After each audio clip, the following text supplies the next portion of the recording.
right, Algebra 1B, we are doing a pre-warm-up warm-up. This is something when we get into later in topic 3, factoring trinomials. 1 and 2 says we're going to find all factors of the given numbers. So a quick hint here for us is that factors are numbers that divide nicely, quote-unquote nicely, into the given number. So when we're finding all factors of 12 on number 1 here, here's how I like to do it. I like to say, all right, we're going to try to multiply to 12. So I make what I call a T-chart. And 1 is always a factor. 1 is always a factor. And I say, all right, so 1 times what gives you 12? Well, you could do, if you wanted, you could do 12 divided by 1. But that would give you 12. 12 is also a factor of 12. 12 divides nicely into 12. Okay. After 1, I like to try 2 next.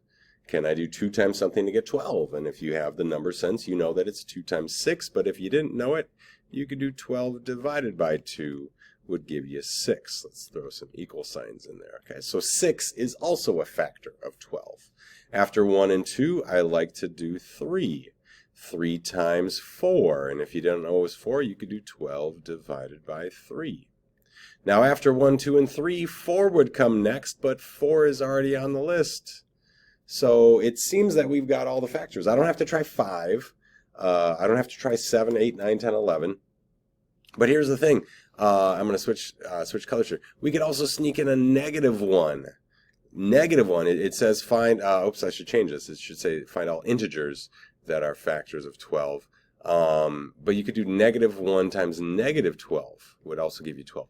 You could do negative 2 times negative 6 would also give you positive 12. You could do negative 3 times negative 4 would also give you 12. So if you, let's rewrite that one.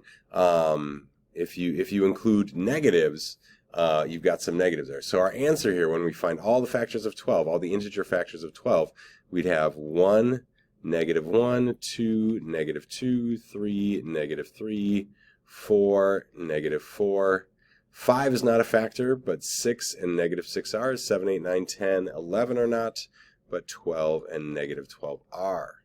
So those are all the factors. That's my answer. Those are all the factors, all the integer factors of 12. If we do 5, find all the integer factors of negative 5. Again, if we do a T-chart here, so you can always do 1.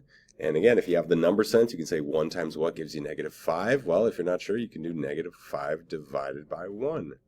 That would give you negative 5. You could also do a negative 1. I'll go ahead and put that here. We could also do a negative 1. It'd be times a positive 5. If you want to put the positive for emphasis, you could do that. Let's see, 2 won't work out. If you do, you might know that already, but if you do negative 5 divided by 2, you get a decimal. You get negative 2.5. So I go, we're not messing with that. In this case, we don't want decimals. So 2 is out. Same things happen if you try to negative 2, you would also get a decimal. 3, the same thing happens if you do negative 5 divided by 3. That one gives you negative 1.66666666. I go, we don't want decimals here, so 3 is out.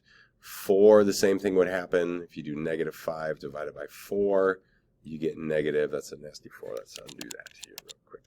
Negative 4, negative 5 divided by 4, you get negative 1.25, but that's a decimal. I go, we're not messing with decimals here. So 4 is not a factor. Next you'd come to 5, but I go, hey, 5's already on the list. So I'm done. So final answer here, all the factors of negative 5, you'd have 1, negative 1, 5, and negative 5. Those are all the numbers that are factors of 5. So next, we're looking at, this is something we're going to do later in topic 3. This is going to be a skill that we're going to use, so I'm trying to show it to you now. Find the numbers that match the description. We want to find 2 numbers with a product of 12 and a sum of 7. So if you remember, product means it's the result of multiply. It's the result of multiplication. We want 2 numbers that multiply to 12. Sum is addition. Sum is the result of adding. So I want 2 numbers that multiply to 12, but also the same 2 numbers need to add to 7. Well, I go, hey, look back at number 1. these were pairs of numbers that multiplied to 12. So if I look at the sum of these numbers, 1 and 12, 1 plus 12 is 13. I go, ooh, I'm looking for a sum of 7. So 1 times 12 is a product of 12, but 1 plus 12 is not the correct sum. If I do negative 1 plus negative 12, that's a sum of negative 13. Not the numbers I'm looking for. I'm looking for a sum of 7. If we do 2 plus 6, that sum is 8. Negative 2 plus negative 6, that sum is negative 8. I'm going for a sum of 7. 3 plus 4, there we go. Those are our numbers. That's what I want.